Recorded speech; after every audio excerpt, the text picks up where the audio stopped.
Hello hi అండి. నేను మీషోలోనండి ఒక బ్లౌజ్ అయితేనండి ఆర్డర్ పెట్టానండి. అది ఆర్డర్ పెడితేనండి అది చాలానే చిన్న సైజ్ అయిందండి.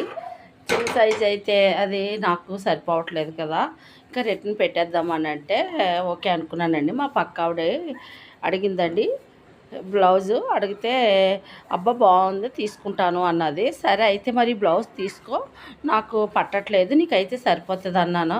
అబ్బే అవసరం లేదు నాకు, నేను తర్వాత తీసుకుంటానులే అన్నది. ఈ లోపల నేను రిటర్న్ పెట్టేసాను. పోలే ఇంకేమైందని బ్యాగ్కి ఇచ్చేద్దాం అనుకుంటే అది రిటర్న్ తీసుకోవడానికి వచ్చాడు ఆయన. మా పక్క ఆవిడ ఆర్డర్ పెట్టినట్టుందండి. అలా నేను ఇస్తే తీసుకోలేదు, కానీ ఆమె అతను ఏం చేశాడంటే అండి, అది నేను ఇచ్చిన ప్యాకేజ్ సింపేసండి. ఆయన తెచ్చుకున్న కవర్లో దీన్ని ఇదే బ్లౌజ్ని పెట్టేసండి పార్సల్ చేసేసి మరి అదే బ్లౌజు ఆవిడకే ఇచ్చాడండి. మరి ఇలాగే ఉంటుందండి, మనం మంచిగా ఇస్తానన్నప్పుడు తీసుకోక